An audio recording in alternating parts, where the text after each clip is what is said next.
അസ്സലാമലൈക്കും, നമസ്കാരം. എൻ്റെ പുതിയ വീഡിയോയിലേക്ക് എല്ലാ കൂട്ടുകാർക്കും സ്വാഗതം.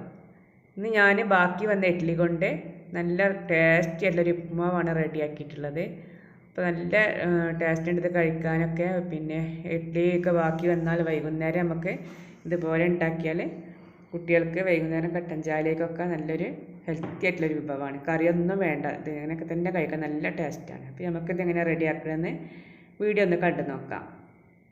അപ്പോൾ ഇതിന് വേണ്ടിയിട്ട് ഞാൻ ഇതുപോലെ 4 ഇഡ്ഡലി എടുത്തിട്ടുണ്ട്. രാവിലെ ഉണ്ടാക്കിയ ഇഡ്ഡലി ബാക്കിയുള്ളതാണ്. അപ്പോൾ ഇതിപ്പോൾ വൈകുന്നേരം ഇപ്പോൾ നമ്മൾ വരെ വെക്കുമ്പോൾ ഇതൊന്ന് ആഡായിട്ടുണ്ട്. അപ്പോൾ ഇത് ഇതേപോലെ ജസ്റ്റ് ഒന്ന് വെള്ളത്തിലൊന്ന് മുക്കിയെടുക്കുക. വെള്ളത്തിൽ ഇങ്ങനെ ഒരുപാട് നേരം ഇട്ട് വെക്കേണ്ട, ഒന്ന് മുക്കിയിട്ട് ഒരു 2 സെക്കൻഡ് വെച്ചിട്ടൊന്ന് മുക്കിയെടുത്തിട്ട് ഇതുപോലെ ഒന്ന് കൈകൊണ്ട് പൊടിച്ചെടുക്കുക. അപ്പോൾ നല്ലൊന്നൊരു പൊടിഞ്ഞ് കിട്ടും. അപ്പോൾ ഇതുപോലെ ഞാൻ ഈ 4 ഇഡ്ഡലി ഇതുപോലെ ചെയ്തെടുക്കാം.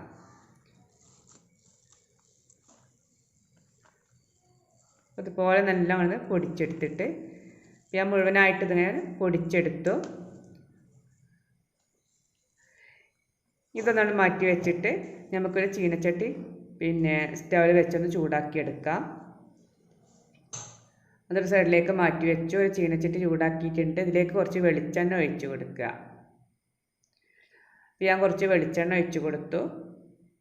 ഇനി ഇതിലേക്ക് ഈ വെളിച്ചെണ്ണ ഒന്ന് ചൂടായതിന് ശേഷം കുറച്ച് കടുക് ഇട്ട് കൊടുക്കുക. പിന്നെ കുറച്ച് കറിവേപ്പില ഇട്ട് കൊടുക്കുക.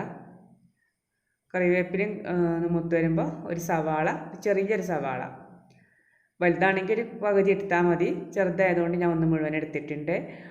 അതൊന്ന് ഇട്ടിട്ട് നല്ലൊന്ന് താളിച്ചെടുക്കുക. നല്ല എരിവൊക്കെ വേണമെന്നുള്ളവർക്ക് 2 പച്ചമുളക് ഇതിലേക്ക് മുറിച്ചിട്ട് കൊടുക്കാം. പിന്നെ ഞാൻ ഇതിലേക്ക് കുറച്ച് ഉപ്പിട്ട് കൊടുത്തിട്ടുണ്ട്. ഉപ്പ് കുറച്ചിട്ട് കൊടുത്താൽ മതി, നമ്മുടെ ഇഡ്ഡലിയിൽ ഉപ്പ് ഉണ്ടാവുമല്ലോ. അപ്പോൾ അതുകൊണ്ട് നമ്മളിത് ഉപ്പുമാവാക്കി റെഡിയാക്കുമ്പോൾ ഉപ്പ് കുറച്ച് കുറവുണ്ടാവും. അപ്പോൾ അതിന് വേണ്ടി കുറച്ച് ഉപ്പിട്ട് കൊടുക്കുക. പിന്നെ കുറച്ച് മഞ്ഞൾപ്പൊടി ഇട്ട് കൊടുത്തിട്ടുണ്ട്. പിന്നെ വറ്റൽമുളക് ഉണ്ടെങ്കിൽ അതൊന്ന് ക്രഷ് ചെയ്തിട്ട് ഒന്ന് പൊടിച്ചിട്ട് കൊടുക്കുക. മിക്സിയുടെ ജാറിട്ടിട്ട് ജസ്റ്റൊന്ന് പിന്നെ ഇതുപോലെ ഒന്ന് പൊടിച്ചെടുത്താൽ മതി. നല്ല നൈസാക്കി പൊടിയൊന്നും വേണ്ട.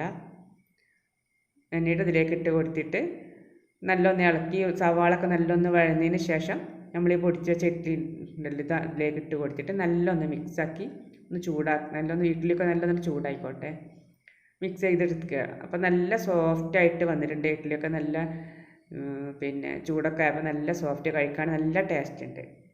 ഇത്രയേ ഉള്ളൂ പണി. നല്ല ഈസി, എളുപ്പമാണ്. കുറഞ്ഞ ചിലവിൽ വെളിച്ചെണ്ണ ഒന്നും അധികം വേണ്ട. അങ്ങനെ റെഡിയാക്കി എടുക്കുക. അപ്പോൾ നമുക്ക് ചായയിലേക്കുള്ളൊരു വിഭവം റെഡിയായി. അപ്പോൾ നിങ്ങൾക്ക് വീഡിയോ ഇഷ്ടപ്പെട്ടെന്ന് വിചാരിക്കുന്നുണ്ട്. ഇഷ്ടപ്പെട്ട് ലൈക്ക് ചെയ്യുക, ഷെയർ ചെയ്യുക, കമൻറ്റ് ചെയ്യുക. നിങ്ങളെ ഫ്രണ്ട്സുകൾക്കൊക്കെ ഒന്ന് ഷെയർ ചെയ്ത് കൊടുത്തിട്ട് സപ്പോർട്ട് ചെയ്യുക. നിങ്ങൾ എൻ്റെ ചാനൽ ആദ്യമായിട്ട് കാണുകയാണെങ്കിൽ ഒന്ന് സബ്സ്ക്രൈബ് ചെയ്തിട്ട് അതിൻ്റെ തൊട്ടടുത്തുള്ള ബെല്ലൈക്കണൊന്ന് എനേബിൾ ചെയ്യുക. അപ്പോൾ നിങ്ങൾക്ക് പുതിയ വീഡിയോ ആയിട്ട് വീണ്ടും കാണാം. അസ്സലാമു അലൈക്കും. ഇൻഷാ അല്ലാഹ്.